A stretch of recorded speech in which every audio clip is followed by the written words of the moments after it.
The impudence, the audacity, the unmitigated gall of those Knuckleheads of Liberty podcasters, daring to voice opinions outside the mainstream of accepted thought.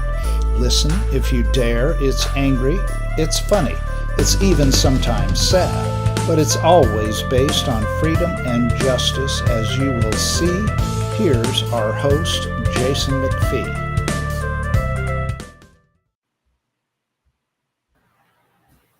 Welcome to the Knuckleheads of Liberty. We're coming at you on June 8th, 2022. Boy, I tell you, it's always crazy times nowadays with you-know-who in the White House, and we'll get to him a little bit later. But before we get into any of that, let me introduce you to our panel. In our upper left-hand corner, we have our screaming eagle of freedom, Tim Everett. He is a pilot in the state of California. In our upper right-hand corner, we have Leon, the word Brathwaite, last word in Liberty. He is a retired engineer in the state of California. My name is Jason McPhee. I'll be your host today. So we have a lot of stuff happening. One of the things that we haven't really talked much about on the show, but it's probably worth at least talking a little bit about it, is the whole Johnny Depp Amber Heard trial. And it's kind of one of these salacious Hollywood things where who would have thought a dysfunctional marriage in Hollywood? I mean, that's about as common as crazy leadership from a Democrat. I guess it's just kind of a normal thing there. But and with Heard, we saw all of these crazy things come out of the trial, where she literally took a crap on the bed. So yes, that's going to generate memes, apparently just a really monstrous. I mean, if you thought you had married bad, this was an example of how bad it can get, I guess. But, oh, sorry. Amber did that? Amber yeah. She took a dump on the bed, apparently. It's one of the things. I tried to lie about it, too. Yeah, but really? She actually told somebody about it, and it came up as a witness testified in the trial. But anyways, part of the issue is initially what caused all this is that she had written an article, or I guess had the ACLU ghostwrite an article for her about how she was a Me Too victim after she separated from Johnny Depp. And she didn't actually name Johnny Depp in the story, but there could only be one person that she could have been talking about. So everybody knew it was Johnny Depp without her actually saying it. Yeah. And she claimed how she was a victim. And of course, this caused all kinds of, in the Me Too era, this caused all kinds of problems for Johnny Depp. He lost his ability to get those high-paying film jobs that he gets as Captain Jack Black, I guess it is, on the Sparrow. Jack Sparrow. Sorry about that. on the Pirates of the Caribbean movies. Hopefully, I got that part right. The Pirates of the Wrong Sea. Yeah, that's right. The way those ships looked, I was wondering if that's the kind of honeymoon cruise that Heard and Depp had. So their marriage sounded pretty horrific. But anyways, so he was not able to sell himself as an actor during that time because his name had been just completely dragged through the mud. All of the roles dried up. And so he, but I guess, that was sort of the last straw. I mean, he wasn't able to work, so he sued her for, what is it? Defamation. Defamation. That's it. Yeah. Of character. Yeah. Defamation of character. Yeah. And he had, there's one other little wrinkle to this too, that I guess they'd also had a lawsuit in England as well that actually didn't wind up going Depp's way in that one, but this one in the United States recently did, and he was awarded initially by the jury like $15 million, with her winning a counterclaim of $2 million, and then it turned out there was a limit, so the jury just blasted past the limit, and they actually reduced it to about $10 million. But the bottom line is really it kind of tests the implications of what is free speech, and I thought it might be worth talking about a little. Here she wrote a story, and she didn't name him, but it was pretty clear she was talking about him, and it totally destroyed his reputation. and for a libertarian, is free speech, should it always be sacrosanct, or should there be some limits on being able to say untrue things about somebody else that might cause them harm? What do you guys think about that? Well, Jason, I mean, I think you know, but free speech protects us against the conduct and the actions of the government, not against private individuals.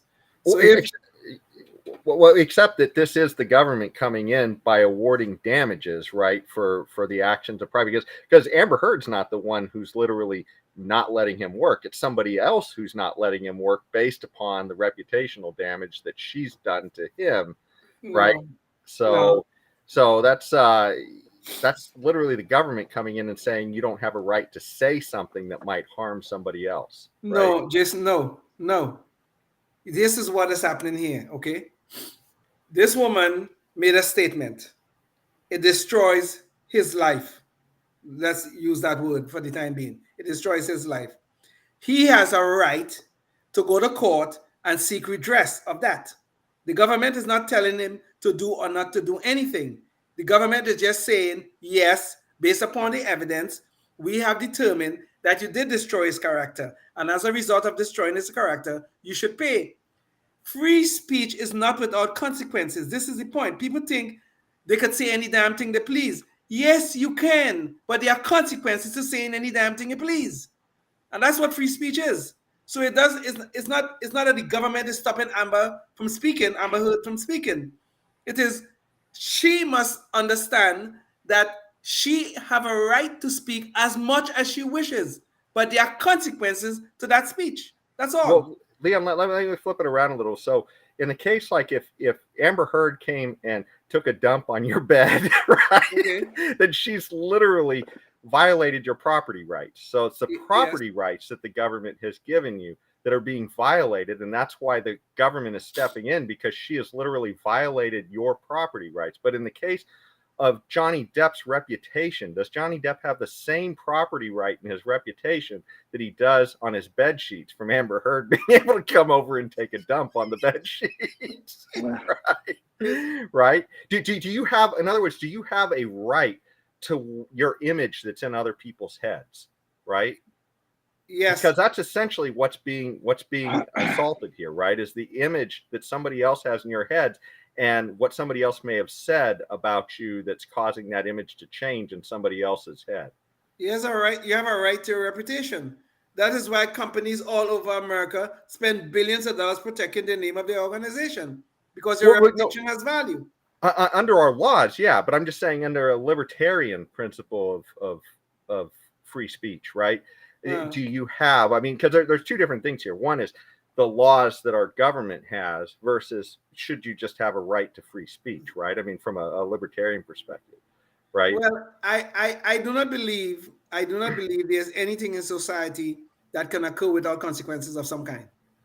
Okay, so you have a right to free speech. I have a right to free speech. So do you with him. But it cannot be without consequences. I cannot say, Jason, I know you do X, Y, Z, blah, blah, blah, blah, stuff like that with no consequence. And I should just be able to walk away and say, okay, it's over. That's my free speech right. No. It must have consequences. But you're trying to tell me that it should be absolute. I'm trying to question whether or not the property right of your image in somebody else's head is the same as the sheets on your bed, right? I mean, the sheets on your bed, you literally have a property right to, and that's why somebody can't violate it. But how you're perceived by somebody else is not quite the same thing. That's all I'm saying. So I'm not actually saying necessarily that there shouldn't be any libel laws, but I'm questioning, I guess I'm maybe playing devil's advocate here on, should you be able to sue somebody because of how they may tarnish your image? And also too, that brings up the question of motivation. I mean, what if you say something like, oh, I think he did something terrible to her, and you actually had, you had good intent, right? Does that mean that because you're mistaken that and therefore you've altered the image in somebody else's head of you, that you should be that you should not be allowed to say that, or that you should be responsible for, I guess, damages. I don't know. It's kind of, and how do you measure the damage as well? That's another problem. Jason, that's what we have the courts for. These things have to be adjudicated. I understand the point you're asking, but these things still have to be adjudicated because there's no such thing as absolute free speech. There's no such thing. Even in the libertarian world, I assume we're not going to allow people to yell and scream fire in a crowded theater when there's no such fire. I assume we're not going to allow that. It's not absolute. I think, in that case, it's, that is an interesting one, because if you yell fire in a crowded theater and it's fraudulent that you're yelling fire in a crowded theater, and so people get hurt and killed, right. Then you're actually dealing with actual physical damage, not just, what somebody's thinking in somebody else's head, but you're actually literally dealing with the damage that, causing everybody to run and trample each other and stuff like that. So I'm not 100% sure. I know, unfortunately, I didn't look this up beforehand, but I know Walter Block has made this argument as well, that, that do you really have the right to, should you have the right to say something, even if it's false, if you say, oh, I think the meals at that restaurant are terrible, right? Then, is at what point does that cross the line, as far as defaming that restaurant, right? Does it say, okay, I saw a cockroach in the food when you didn't see a cockroach in the food? Okay, at that point, it's just a flat out lie. But even then, is that something that reputation should alone of the person saying the lie should be what regulates it, or should it be something where we have the heavy hand of government come in and play referee on what everybody says? But Jason, if in the process of your speech you're destroying my livelihood, which I use to feed my family, maintain my home, and all these sort of things and that kind of stuff, that has to have value. It must have some value. So if that person has a right to say what the hell they want about me, that's fine. But my reputation has some value, and if you're destroying my livelihood in the process of your free speech, that cannot go unchallenged. Well, I guess what would happen nowadays if somebody said that they thought because of your views you're a homophobe, and then suddenly everybody in Hollywood won't give you a job? Should they not be able to give you a job if... Now, whether it's right or wrong, maybe they thought you were homophobic. I mean, at some point, it's not just the person doing the damage who's saying it. It's also how the information is received, right? And so should somebody be able to say, because in that case, it causes somebody massive damage in Hollywood because they can't get a job because everybody thinks they're a homophobe. So should they be able to sue whoever called them a homophobe? Yes. So in that case, does it matter then at some point, if we have very irrational society where the standards are such that if you simply don't like, a certain type of speech, and they say, oh, that guy's a conservative, should they be able to sue them then for saying they're conservative? Because now in Hollywood, they can't get a job because they're a conservative. What is the damage there? If you say somebody... Because if nobody will hire them once it's out that they're a conservative, should they be able to say that when they know it's going to cause them damage of being able to get a job, right? Go ahead, Tim. I'm sorry. Go ahead, Tim. Go ahead. In your example, are they a conservative? They just don't want it getting out? I guess we could take it either way, whether they are or aren't. No, they are. Let's say they are. Okay. Let's say they are. Somebody calls them out, says they are. They no longer can get a job in Hollywood.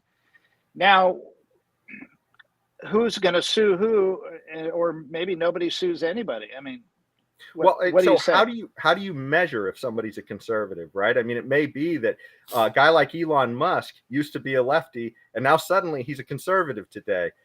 Who measures whether he's a conservative? But because he's been called a conservative, and let's say he wanted to act, now he can't get a job to act, right? Is that an economic harm that was caused by the person who maybe, that's their honest opinion that he's now a conservative, even though by traditional values, he's not really a conservative, I think. So, I mean, part of the damage is caused by the people hearing it versus just the person saying it, right? You know what I mean? It's not It's not completely, like if she comes and takes a dump on your sheets, there's no question. She's completely violated your property rights. There is a damage there, a material damage. But when it's damage that's measured in somebody else's mind, right? It's sort of like, how do you, we all, like, you might hire the guy who says he's a conservative, but now the Hollywood person won't hire the person because they found out he's conservative. So you've done some damage to that person, maybe. But okay, time out. This was never about damage to his sheet property.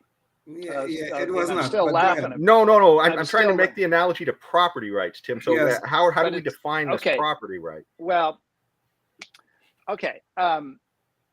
It doesn't necessarily have to be property that we are defamed over, because as Leon has pointed out, if you have damages to your ability to earn income, that's real. That's just as real as if you were trampled in a crowded theater. It's exactly the same thing. Thank you. In one instance, somebody fraudulently, and they lied and caused a stampede that caused an injury, physical. In another instance, somebody lied and caused damage to an individual, an innocent individual, but caused substantial economic hardship on them. That's a real damage. That's something that, yes, you can go to court over. In your other example, where, by the way, before I go to that let me hit the other example where you were talking about a person that was a conservative, and he really was, and word got out, and now he can't get a job. Who's he going to sue, and over what? It's never a lie. It wasn't a lie. They didn't make it up. He really is conservative. It's just that he's in the wrong industry. He's got to get a new job. I'm sorry. If that's the way Hollywood is going to be, and if that's the truth and reality of it, and if you're a conservative, you can't get a job or whatever, or you're a homophobe or whatever, but it's true that you are. But whatever the truth is. But what is the truth? That's the issue with the conservative, right? Okay. How do you tell whether somebody's a conservative? Well, I think we have good definitions of who a conservative is. I mean, everybody could look around, listen to us on this show and know, well, Leon is more conservative. I know that you guys are more libertarian than I am. I think everybody can make that determination. That's literally what Elon Musk was putting out in his whole attack that has been made against him, is that he claimed he was left of center before, and that suddenly other people have changed, and now they're claiming that he is right of center. In fact, in the meme that he shows, they're literally calling him a racist. Now they think he is a racist. In their minds, that's an honest truth, right? So how do you determine then? Well, but if it causes him damage and he becomes labeled that way, and he says, "But I'm not," but by their standards, they are. Is it more important who says it or who hears it? Right? The damage is a combination. No, it's more important who says it. This is boy who cried wolf. And the Democrats and liberals have cried this nonsensical white supremacist, homophobe, white privilege, conservative, all this stuff, all these names so many times, called so many people. You're in the pocket of Putin, their favorite thing lately. And all these things so many times, anybody with half of a brain is no longer going to listen to that and believe it. And they're not going to go, oh, the Democrats called Tulsi Gabbard a Putin associate. Can you believe that? That bad old Tulsi? No, nobody thinks that, because they're, except the most idiotic, moronic Democrat among them. That's apparently most of the Democrat Party does, because she's not getting any prominent role in the Democrat. I have to agree with that, Jason. That part of your statement, I agree with. I do agree with that part of your statement. No, you know why they cut her out is because she was not going to go into warfare and be a puppet to the military-industrial complex. That's it in a nutshell. That's the only reason. They brought out that Putin crap, but that doesn't mean anybody bought into it. They did buy into the simple fact that she would have kept us out of unnecessary wars, unlike our commander-in-chief that they did elect. And why? Because he's a moron and an easy puppet for them to manipulate. And that's it and only it. Tulsi, yeah, anyway, that's it. That's all I'm going to say about Tulsi. But the whole thing here is that, I'm sorry, Tim, did I cut you off? Tim, I'm sorry. I was just going to add one more thing. Jason, I'm going to clear something out. You mentioned that our property rights came from government at the very beginning of your dissertation. Did you really want to say that our property rights do not come from God or nature or our human nature, but comes from the government? No, what I'm trying to say is that we've established a set of laws that allow the government to intervene to protect our private property, right? I mean, that's the whole point of having a government, right? Is to be able to protect your private property. What's the point of having a government? Is not, no, Jason, you're stating that incorrect. I'm sorry. The government is not intervening.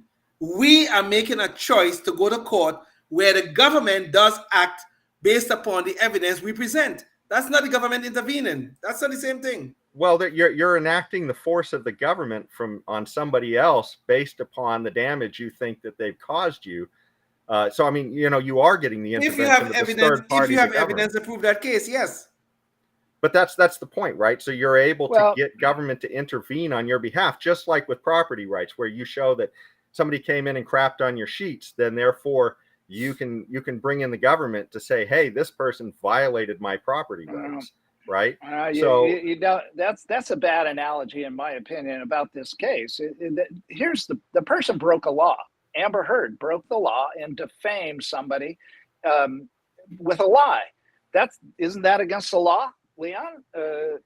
If you can prove that somebody has defamed somebody, I'm just saying from a libertarian perspective, there we go. Should it be? But but the difference is if we're not talking necessarily about the law, right? Because it was the law that all the Jews get on the train in Germany, right? And that doesn't mean it's correct. I mean, as libertarians, we're trying to figure out what should be allowed. You want to go outside the law, okay? You want to go into the issue of whether it is moral or whether in a libertarian world this should be allowed or not, is what you're saying, right? Yeah, I mean, exactly. Yeah. Should this be something that the government gets involved in or not? That's the issue, I think. And so I believe me, I'm really happy for Depp that he won in this case.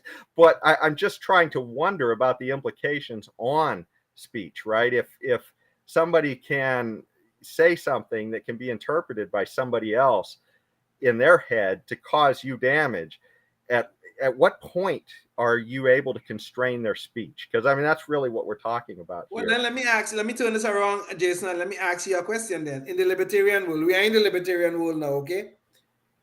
What do I do if somebody is damaging my reputation to the point of damaging my ability to feed my family and to maintain my home? What recourse do I have? Yeah, and that's for some people who are hardcore libertarians, they'd say, well, you're hoping that the market will sort of regulate that in the sense that somebody who tells lies all the time, just nobody's going to believe them, is what you're hoping is going to happen. But I mean, we're seeing the same thing happen with Rittenhouse, and this goes to exactly your guys' point, where a lot of people in the press completely defamed Rittenhouse and told outright lies about him. I mean, it was no question. It wasn't like they said some kid in they said Kyle Rittenhouse, and they called him a white supremacist and every other terrible thing in the book. Yeah. And now he's had damages, so that have occurred in his life. And so should he be able to? And I'm sympathetic to this. I'm just, at what point do we want, I guess, government being the arbiter of speech? That's okay. You can pull my anarcho-capitalist membership card if you want, but to me the courts are necessary for figuring out these kinds of issues and more, but the courts are the arbiter of the truth, so that they find, in situations like this where he said, she said, you're going to find out who said the truth and who lied. And that's what is I'm okay with that as a libertarian. I'm fine with that. Okay. So pull my anarcho-capitalist card. I'm off the reservation in that regard. And I'm in favor of having a court system within which we get to arbitrate these kinds of disputes, one libertarian to another. There you go. Okay. But I want to make this point, okay, Jason, and I don't know if this will clear up our little disagreement here. What we are talking about here, two private individuals have a dispute, and they have chosen a forum where that dispute will be arbitrated and adjudicated. That's all. And if two private individuals have made the choice to allow the courts to do it, I cannot see how that violates any libertarian principles. I don't agree with you, though. That's not exactly what happened. If he sues her, if she doesn't answer, she automatically has to pay. So it's not like they both choose to go to court. You're making it sound like they both made an agreement to go to court here and adjudicate this, and it's not the case. He literally is suing her, and the government will come and take her money away if she does not come and answer that. So she's forced to answer, or she automatically has to give up the money. Yeah. Now, I'm not saying necessarily that makes your case wrong or anything. I'm just saying that point, though, is not true. Wait, hold on. Jason, are you an American citizen?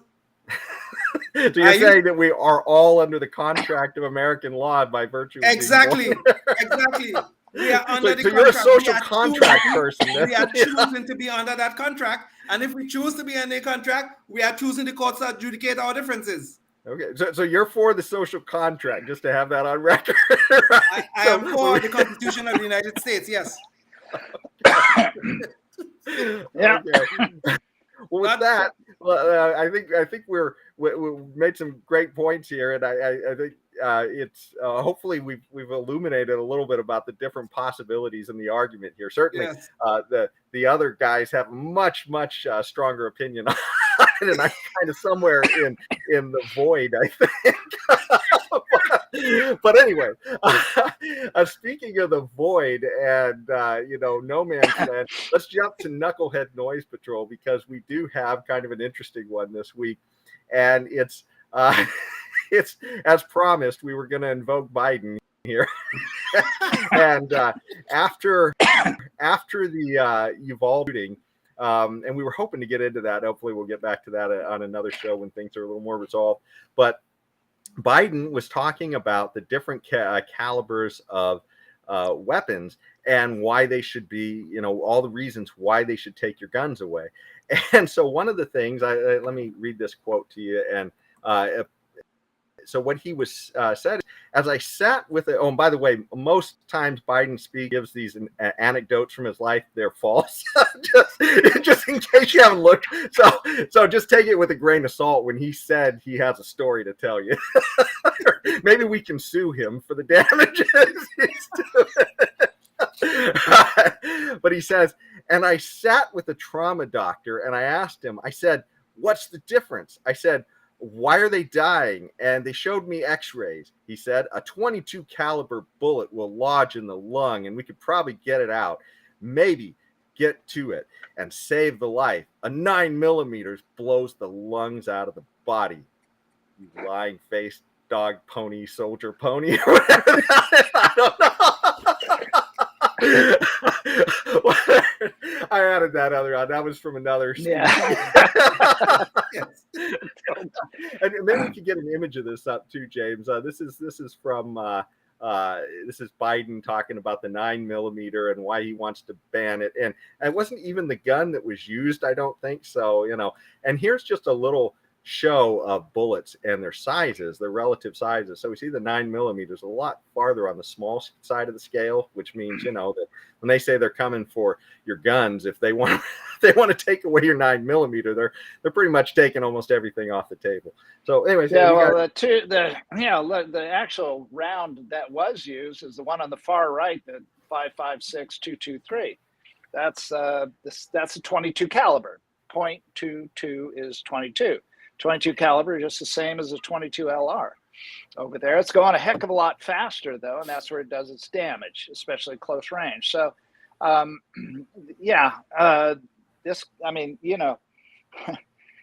the 9mm is just your typical pipsqueak handgun round, and it won't blow anything out of the body. Well, I don't know, maybe a gallbladder. I don't know.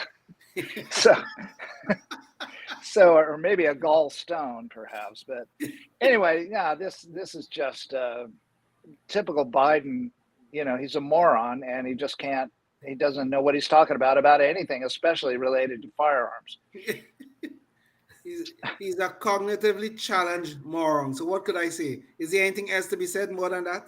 Not really. God help us with this guy. That's all.